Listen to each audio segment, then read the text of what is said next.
क्या आपने नर्सिंग की पढ़ाई की है, एक मजबूत, सुरक्षित और प्रतिष्ठित सरकारी नौकरी के तलाश में है तो रुक जाइए, क्योंकि बिहार सरकार लेकर आई है 11,989 पदों पर बम्पर भर्ती। BTSC nurse staff nurse recruitment 2025 के ये सुनहरा मौका शायद फिर न मिले।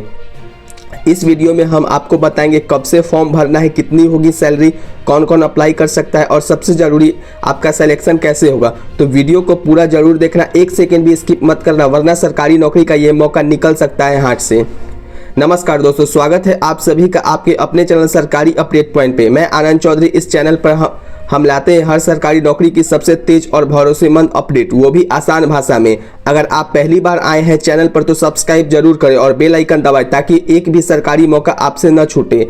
और अगर ये जानकारी आपको काम की लगे तो इस वीडियो को लाइक करें और कमेंट में बताएं कि आप किस पोस्ट के लिए आवेदन करने जा रहे हैं। तो चलिए शुरू करते हैं Bihar BTSC staff nurse recruitment 2025 की एक जानकारी साफ और पूरी डिटेल में। तो दोस्तों, स्टाफ नर्स के पदों पर नियुक्ति हेतु एक विज्ञापन निकाली गई है, जिसकी विज्ञापन संख्या 23/2025 तक का है, जो बिहार तकनीकी सेवा आयोग के द्वारा निकाला गया है।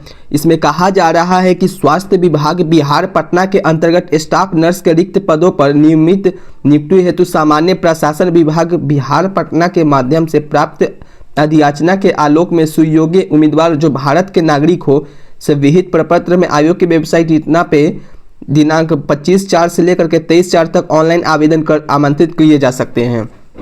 यानी कि कहा जा रहा है कि इसकी जो अप्लाई करने का डेट है 25 अप्रैल से लेकर के 23/5/2025 तक इसमें आप अप्लाई कर सकते हैं। अब इसमें हम लोग देखते हैं आगे, अगर पद नाम की बात करें यानी कि पद नाम स्टाफ नर्स है, और अगर वेतमान की बात करें तो अनुरीक्षित वेतमान इतना 9,300 से लेकर के 34,800 तक है, जिसका ग्रेड पे 4600 तथा 7वें पुनरीक्षित वेतन संरचना में वेतन 77 के आयोग पे मिलता है। अगर अनिवार्य शैक्षणिक योग्यता के बारे में बात करें तो अनिवार्य शैक्षणिक योग्यता जो है वो मान्यता प्राप्त संस्थान से भारतीय उपचार्य परिषद इंडियन नर्सिंग काउंसिल नई दिल्ली द्वारा समय समय पर आधारित अवधि का general nursing and midwifery GNM course में उत्तीर्णता एवं तत्संबंधी प्रमाण पत्र रहना आवश्यक होगा। यानी कि अगर इसकी योग्यता के बारे में बात करें तो जीएनएम आपने किया रहना चाहिए, तब आप जाकर के इस पत्र पे यानी कि इस पे अप्लाई कर सकते हैं। और जीएनएम के साथ साथ आपने अगर बीएससी नर्सिंग भी किया होगा तो आप इसके लिए योग्य हैं, तो आप इस फॉर्म को अप्लाई कर सकते हैं। तो अब बात करते हैं आयु सीमा की। तो आयु सीमा इसके लिए मांगी गई है 1/8/2024 को न्यूनतम आयु आपकी 21 वर्ष होनी चाहिए। अगर अधिकतम आयु की बारे में बात करें तो अनारक्षित वर्ग के लिए 37 वर्ष रखी गई है और अनारक्षित महिला के लिए 40 वर्ष रखी गई है। अगर पिछड़ा वर्ग और एवं अत्यंत पिछड़ा वर्ग के बारे में बात करें तो पुरुष और महिलाओं के लिए दोनों के लिए 40 वर्ष उम्र मांगी गई है। और अनुसूचित जाति यानी कि SC/ST के लिए पुरुष और महिला दोनों के लिए 42 वर्ष रखी गई है एज लिमिट। अब आयोग द्वारा मैट्रिकुलेशन या समतुल्य प्रमाण पत्र में अंकित उम्मीदवारों की जन्म तिथि की मान्य की जाएगी। यानी कि आपने मैट्रिकुलेशन पे जो आपने डेट डाला हुआ है, जन्म आपका डेट ऑफ बर्थ है, उसी के आधार पे आपको इसमें चयनित किया जाएगा। अब बात करते हैं दोस्तों आरक्षण की। तो आरक्षण इसमें किसमें दिया जाएगा, तो आरक्षण के लिए ऑनलाइन आवेदन के इंगित कॉलम में आरक्षण का दावा नहीं करने पर आरक्षण का लाभ नहीं मिलेगा। यानी कि अगर आप इस फॉर्म को अप्लाई करते हैं तो आपको आरक्षण का दावा करना पड़ेगा, यानी कि सर्टिफिकेट आपको लगाना पड़ेगा, चाहे वो EBC का हो या SC/ST का। तो आपको इनमें से किसी का भी हो तो आपको इसमें आपको सर्टिफिकेट लगाना पड़ेगा, तब जा करके आप इसमें आरक्षण ले सकते हैं। अब बात करते हैं आवेदन शुल्क की कि आवेदन शुल्क इसमें कितना लिया जाएगा। तो आवेदन शुल्क के लिए आपको यहाँ पे उम्मीदवार की कोटि पे भी निर्धारण किया गया है। यानी कि अगर बात करें सामान्य वर्ग के उम्मीदवारों के लिए या पिछड़ा वर्ग या अत्यंत पिछड़ा वर्ग के लिए, जो आर्थिक रूप से कमजोर वर्ग है, उनके लिए 600 रुपया रखा गया है एप्लीकेशन फीस। और अनुसूचित जाति एवं अनुसूचित जनजाति बिहार राज्य के जो स्थायी निवासी है उनके लिए सिर्फ 150 रुपया रखा गया है।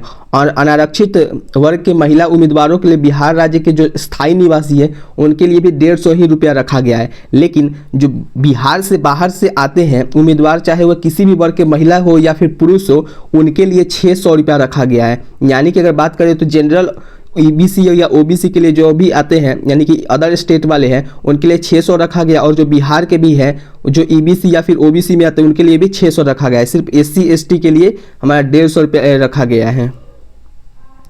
अब बात करते हैं दोस्तों चयन प्रक्रिया की। तो चयन प्रक्रिया के लिए इसमें कहा गया है कि चयन प्रक्रिया आयोग लिखित प्रतियोगिता परीक्षा का एवं कार्यानुभव के आधार पर अभ्यर्थियों का चयन होगा। यानी कि आपको इसमें लिखित परीक्षा होगा जिसमें आपको कार्यानुभव यानी कि जो आप काम करने की जो क्षमता है उसके आधार पर आपका इसमें चयन होगा। अब यहाँ पे बात लिखा गया लिखित प्रतियोगिता परीक्षा का एवं कार्यानुभव के आधार पर चयन हेतु अभ्यर्थियों को मेधा सूची निम्न प्रकार से तैयार किया जाएगा।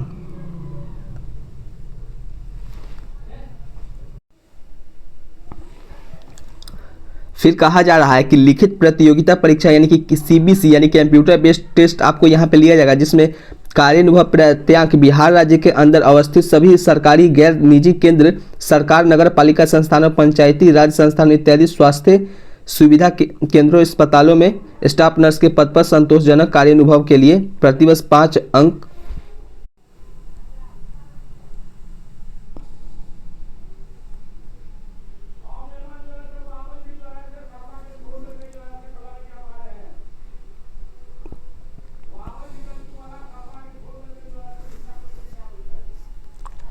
अगर चयन प्रक्रिया के बारे में बात करें तो इसमें लिखित प्रतियोगिता परीक्षा होगा यानी कि सीबीटी कंप्यूटर बेस्ड टेस्ट होगा, जिसमें आपको कार्यानुभव के आधार पर इसमें एग्जाम होगा, जिसमें से आपको कार्य केंद्र अस्पतालों में संविदा के आधार पर स्टाफ नर्स के पद संतोषजनक कार्यानुभव के लिए प्रतिवर्ष 5 अंक एवं अधिकतम 25 अंक किसी वर्ष के अंश के लिए कार्य दिवसों की संख्या में 5 से गुना करने के पश्चात 365 से भाग देकर प्राप्त अनुपातिक अंक जोड़ा जाएगा।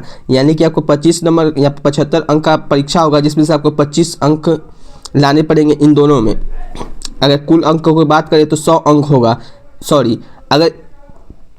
अगर बात करें लिखित प्रतियोगिता परीक्षा की तो इसमें 75 अंक का आपका लिखित प्रतियोगिता परीक्षा होगा, और केंद्र या फिर अस्पतालों में आपको जो वर्क करने के लिए मिलेगा उसमें आपको 25 अंक मिलेंगे। यानी कि टोटल की अगर बात करें तो 100 अंकों की आपकी परीक्षा होगी।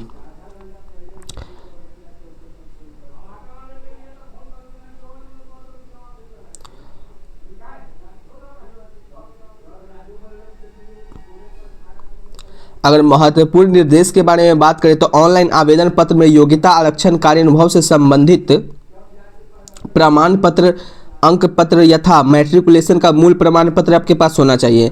मान्यता प्राप्त संस्थान से जनरल नर्सिंग एंड मिडविफरी जीएनएम या बीएससी नर्सिंग का अंक पत्र आपके पास होना चाहिए, तभी आप इस फॉर्म के लिए अप्लाई कर सकते हैं, जैसा कि पहले भी बताया जा चुका है। फिर बिहार प्राचारिका निबंधन परिषद से निबंधित होने का निबंधन प्रमाण पत्र भी आपके पास होना चाहिए।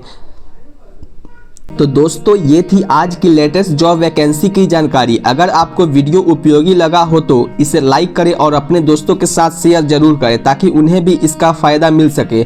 ऐसे ही अपडेट और भरोसेमंद जानकारी के लिए अपने चैनल को सब्सक्राइब करना ना भूलें और बेल आइकन दबा लें, ताकि आपको हर नई वैकेंसी का नोटिफिकेशन सबसे पहले मिले। कमेंट में ज़रूर बताएं कि आप किस सेक्टर की नौकरियां ढूंढ रहे हैं। हम कोशिश करेंगे कि अगली वीडियो में उसी टॉपिक पर लाएं। फिर मिलेंगे एक नई जॉब अपडेट के लिए। धन्यवाद। तब तक के लिए जय हिंद, वंदे मातरम।